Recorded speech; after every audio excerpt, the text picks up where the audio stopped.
Well, good morning everyone. Let's go for a ride on the bike and learn a little bit more about South Canterbury. I've greased the chain, checked the tyres, logged the map here where I'm going to go with Riva. We press that to start and that'll record the whole trip. I've got my e-perp with us today in case I go off the road and can't get back onto the road. So let's go and have a look around and see what's happening. First stop, Albury, South Canterbury.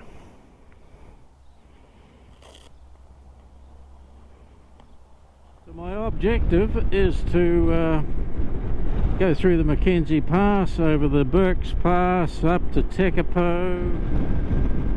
So we're heading in that general direction there. That's roughly where the McKenzie Pass is. The Ranger Hills down to our left over here is the Hunter Hills. Beyond that is the McKenzie country, and further south here hit the Canterbury Plains behind Ashburton. I see the sheep, the ewes are still in full wool around here. They haven't shorn them yet. That generally happens soon after Christmas.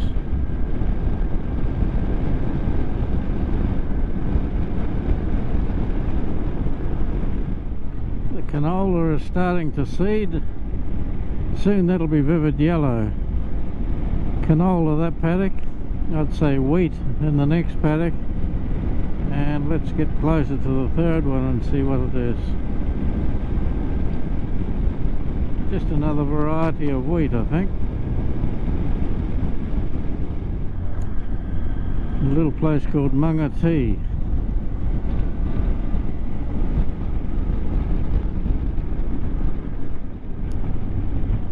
Let's have a look at the condition of these cows here.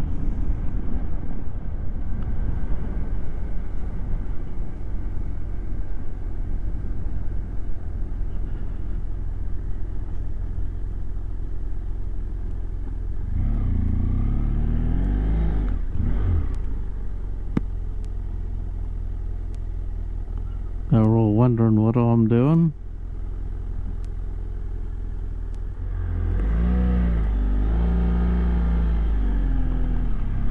That's exactly when you hit something in the long grass and go arse up, isn't it? It's been a very damp area this time of the year, a lot of excessive rain, and that's why the growth is so luxuriant at the present time. So we just climbed up over a little saddle here, heading into the next valley.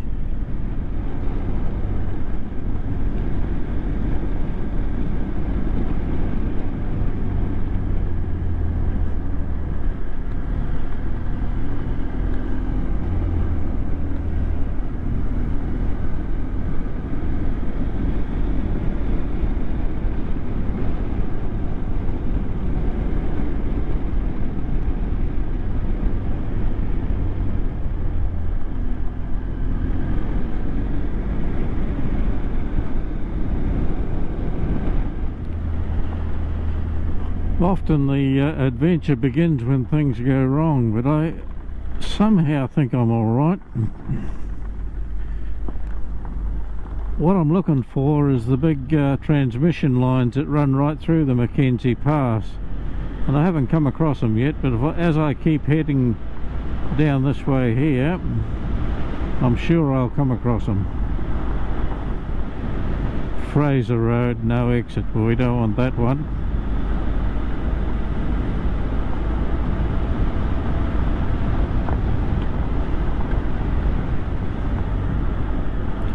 This pea gravel, I've got road tyres on the front at the present time, so she dances a bit on the gravel, but standing up on the peg she does the job.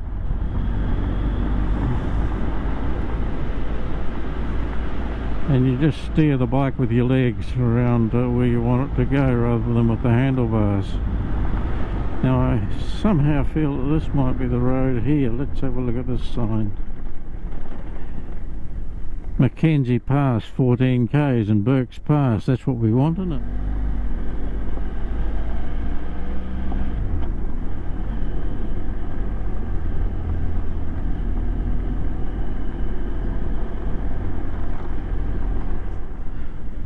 I need to renew the batteries, so we'll pull up here by their stock and have a look at them. They look to be Perendales, those ewes there, still in full wool, got their lambs on them still. So this is the McKenzie Pass road, alright. I've just talked to that bloke back there, and he was checking the transmission line for a fault that's occurred, and he's got to go around and check everything and see that everything's right. It's a bit of a... Oh no, there's been a bad accident here.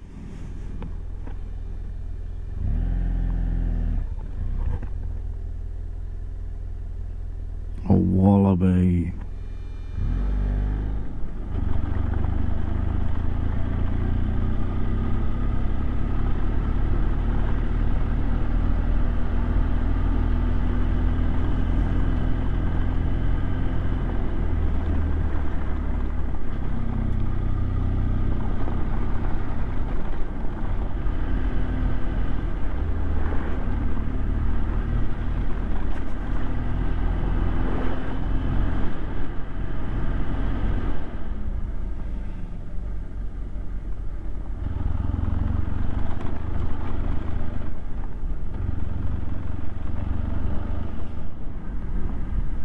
Well, that was the top of the pass. Let's stop here a little bit and see what we can see.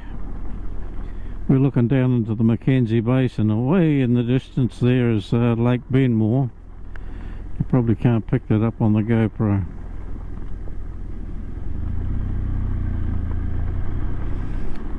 Southern Alps up in the white clouds there, towards Mount Cook.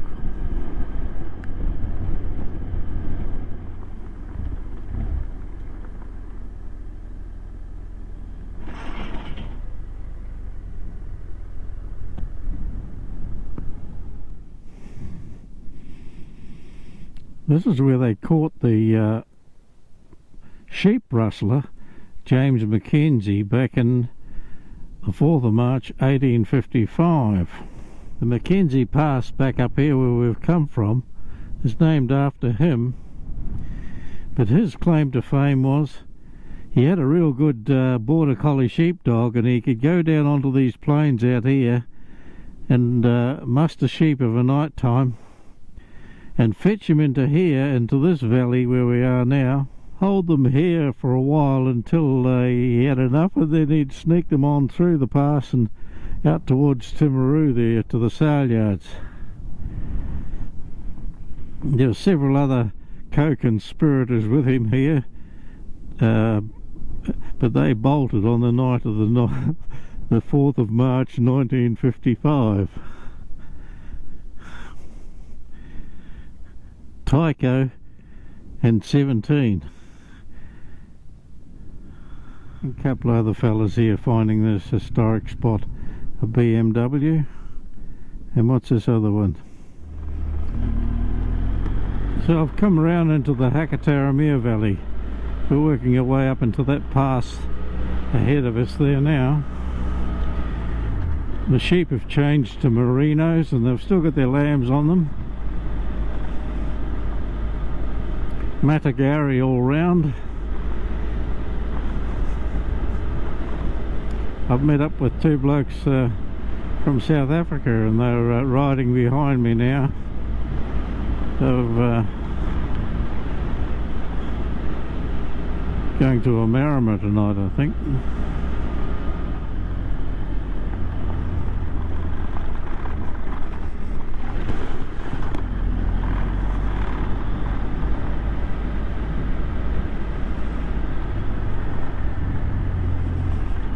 All this blue stuff here, we call that lupins, and it's introduced all through this high country now. Looks good, but it's useless for sheep feed. Up here on the left there's a conservation area. The sheep have been fenced off, and no animals on it at all, and as a consequence the growth comes back, and you can see a marked contrast between the grazed area and where the animals can get to. So this land that we're crossing now doesn't look to have had any stock on it for quite some time. And it may be because we're coming up to the crest of the saddle and this is conservation land here between the cattle stops. When the grasses have a chance to go to seed, they throw their seeds back down and it all gets going again. It takes about 15 to 20 years for it to crack on to get back to anywhere near normal. So I'll just get through here gently.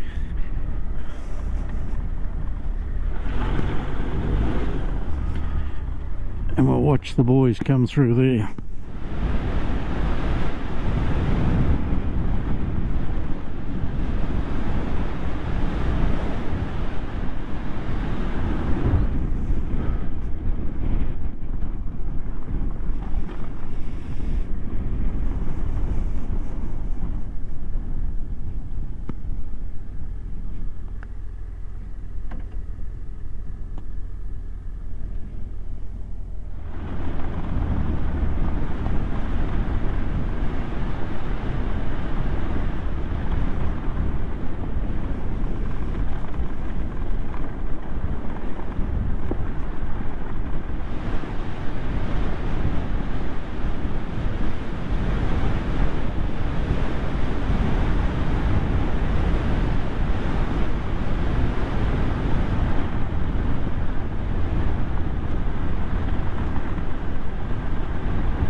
Normally this sort of high country is eaten out and very dry, but I think we're seeing it at its very best coming through here today.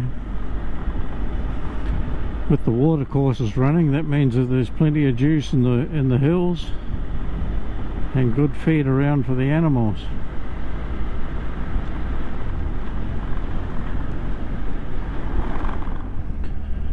Oh well, I found my way down the Hakataramea to Kurow.